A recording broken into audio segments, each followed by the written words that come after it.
Kita ke informasi kampanye akbar perdana calon presiden nomor urut 1 Anies Baswedan digelar di lapangan Pinang, Tangerang, Banten minggu siang. Anies menilai warga Banten selalu berada di barisan perubahan.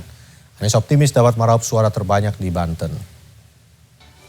Minggu pagi Anies melangsungkan kampanye akbar perdananya di kawasan Tangerang, Banten.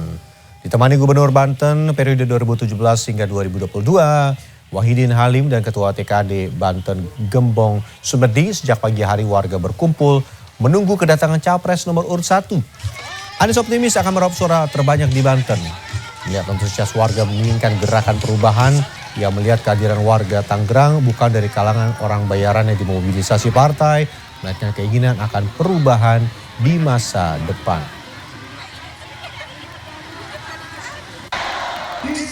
Sementara capres nomor urut 2 Prabowo Subianto optimis menang satu putaran dalam Pilpres 2024.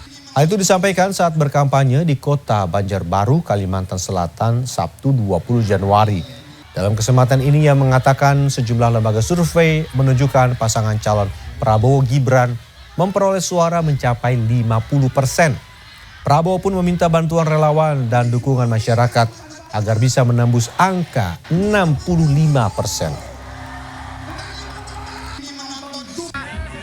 Berikutnya Capres nomor urut 3 Ganjar Pranowo hadir dan menyapa pendukungnya dalam pesta rakyat Ganjar Mahfud di Bali pada Sabtu malam. Pesta rakyat yang dibalut dengan acara konser musik gratis ini merupakan acara ke-30 yang digelar relawan pasangan Ganjar Mahfud di berbagai wilayah di tanah air. Dalam kesempatan itu Capres dari PDIP ini mengaku yakin bakal menang mutlak di Bali karena melihat antusiasme puluhan ribu orang yang hadir di lapangan Bajra Sandi Renon ini. Ganjar juga berpesan agar para pendukungnya turut menjaga ketertiban dan kesuksesan mulai kampanye terbuka hingga nanti pada saat pencoblosan 14 Februari mendatang.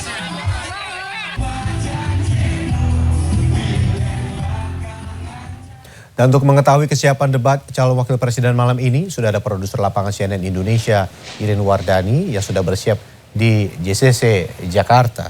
Selamat sore Irin, bagaimana persiapan debat?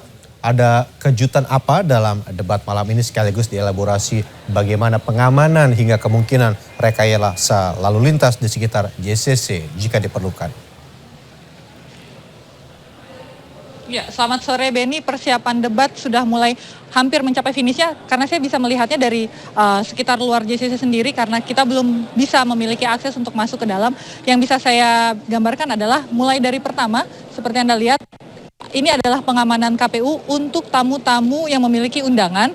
Nah, kalau bisa dilihat ini adalah pengamanan dari pihak KPU sendiri karena di ring atau di area sini ini yang akan mengamankan adalah pihak dari KPU sendiri dan nanti tamu undangan akan memasuki yang berhak memasuki dari Cendrawasih Room akan melewati jalur yang ini, bisa saya tunjukkan. Jalur seperti ini kemudian masuk, mobil mereka hanya akan tertahan, bisa saya lihat kan mobil mereka hanya bisa sampai di pintu sebelah situ saja yang sedang dijaga oleh pihak KPU sendiri. Pintu yang saat ini sedang dijaga oleh pihak KPU, disitulah batas dari tamu-tamu VVIP yang memiliki undangan, lebih tepatnya yang memiliki undangan, kemudian masuk ke arah Cendrawasih Room dan mereka diwajibkan untuk scan barcode-nya untuk bisa memasuki ruang Cendrawasih Room. Ketika mereka sudah bisa memiliki akses tersebut, barcode sukses, scan barcode-nya sukses, baru mereka bisa diizinkan masuk ke dalam plenary hall. Karena nantinya memang pendukung di antara 75 masing-masing paslon, 75 orang itu ada sebagian yang bisa langsung memasuki area seperti ini jalurnya. Yang bisa mengikuti para paslon sendiri itu adalah tamu-tamu VVIP seperti ketua-ketua umum partai dan juga pasangan calon, karena yang debat hari ini adalah calon wakil presiden, maka calon presidennya sendiri akan mendampingi calon wakil presidennya melalui jalur sebelah sini, kemudian mengarah langsung ke arah sebelah sana. Seperti itu. Saat ini proses tadi apel pengamanan sudah selesai, Benny. Saat ini ada penyisiran atau checking terakhir dari pihak keamanan. Ada sekitar 2.000 personil gabungan yang akan dikerahkan termasuk dari TNI Polri sendiri yang akan dikerahkan untuk mengamankan area JCC untuk debat malam nanti.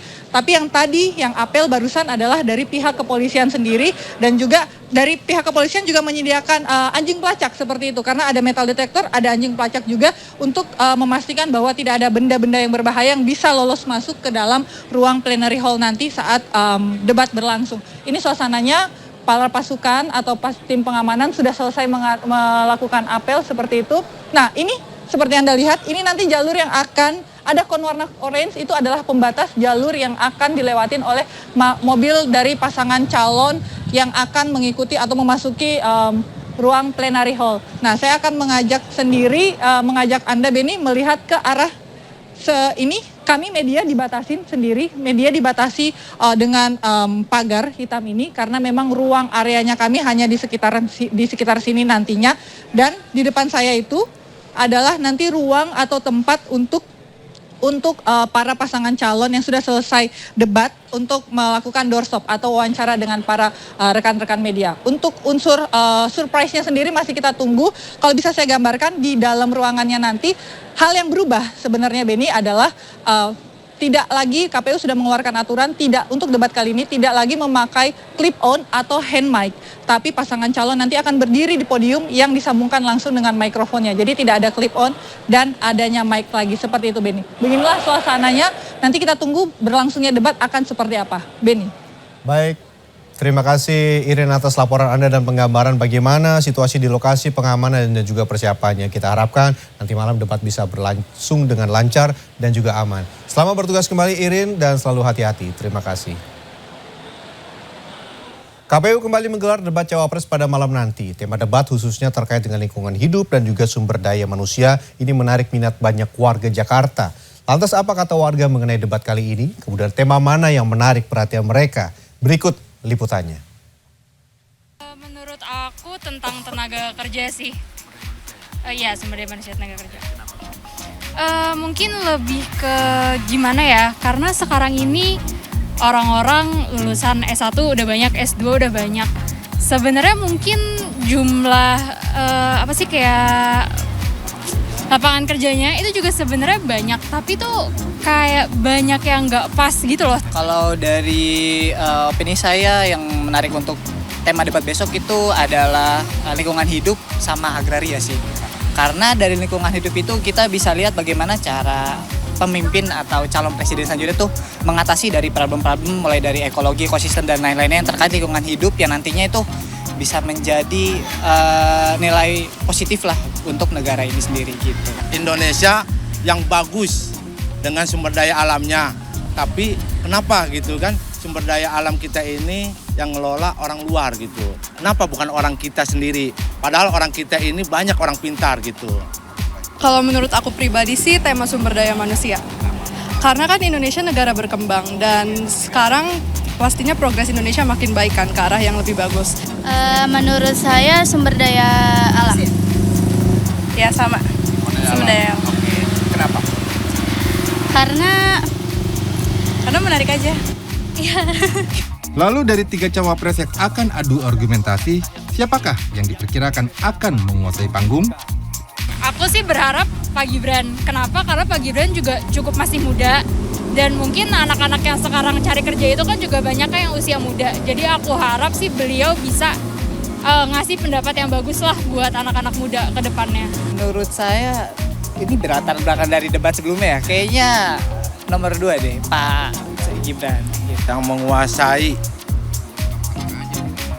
mungkin Pak Mahfud.